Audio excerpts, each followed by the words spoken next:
not many of us should become teachers. We should not become self-constituted censors and reprovers of others.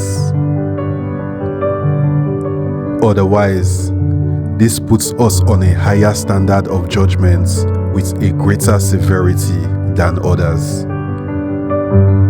Because by doing so, we have assumed the greater accountability and the more condemnation.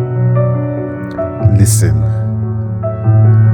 we all often stumble and fall and offend in many things. It is only a perfect man who is fully developed in character that does not offend in speech, never saying the wrong things, able to control his whole body and able to curb his entire nature. If we set bits in a horse's mouth to make them obey us, we can turn their whole body about. Great, mighty ships who are driven through rough winds are steered by a very small rudder whenever the pulse of the helmsman determines. Likewise, the tongue is a little member of us, and it can boast of great things. See how a tiny spark can set ablaze a great forest. And the tongue is a fire.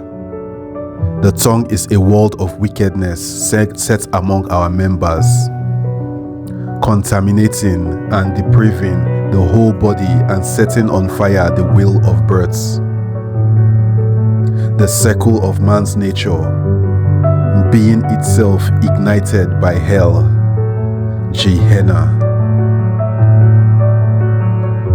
For every kind of beast and bird, reptile and sea animal can be tamed and has been tamed by human genius and nature.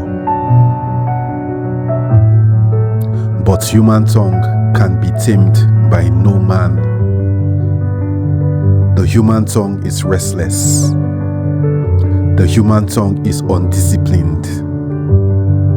The human tongue is irreconcilable. The human tongue is evil and full of deadly poison. With human tongue, we bless the Lord and Father. With the same human tongue, we curse men who are made in God's likeness. Out of the same mouth comes forth blessings and curses. My brothers, my sisters, these things ought not to be so. A mountain does not send forth simultaneously fresh and bitter water from the same opening. A fig tree cannot bear olives or grapefruits. We are wise and we are intelligent people. By our noble living, we show forth our good works with the humility which is the proper attribute of true wisdom. We let go of bitter jealousy. We let go of envy. We let go of contention, of rivalry. We let go of selfish ambition from our hearts. We will not pride ourselves on them. We will not be false to the truth. We let go of all superficial wisdom that comes from this world. We will continue to avoid confusion, unrest. We will avoid disharmony, rebellion, and all sorts of evil and vile practices by removing jealousy, envy, contentions, rivalry, and selfish ambitions from our hearts. God's wisdom is not of this world. God has given us his wisdom. The wisdom from above is first of all pure and undefiled. Then it is peace-loving. God's wisdom is cautious, considerate. God's wisdom is gentle. God's wisdom given to us is willing to yield to reason. The wisdom that God has given to us is full of compassion.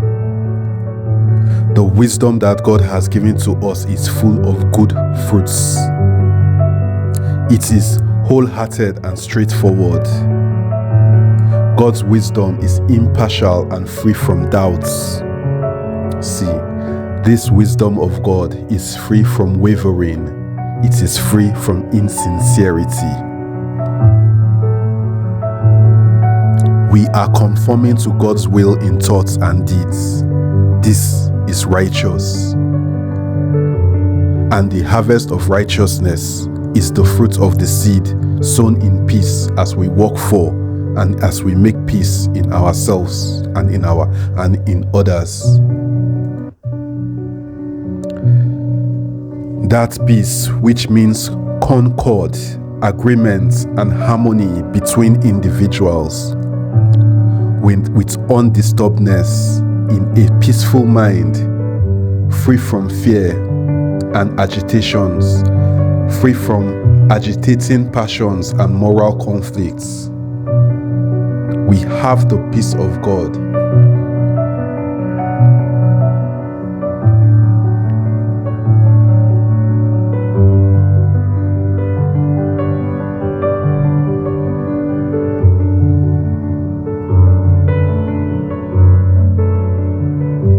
James chapter 3. The tongue.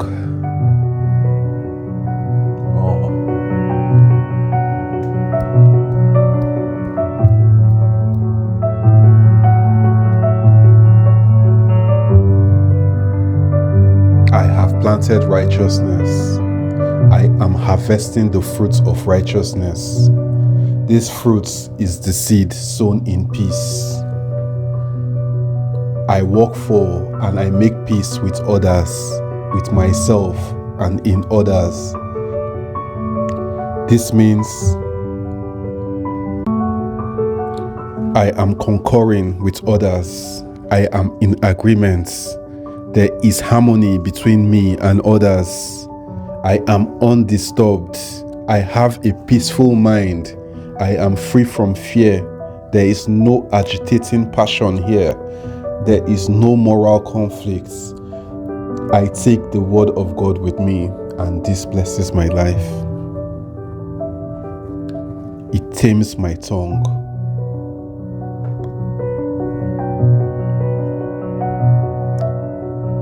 I am ignorant about the world's words. I am full of the word of God.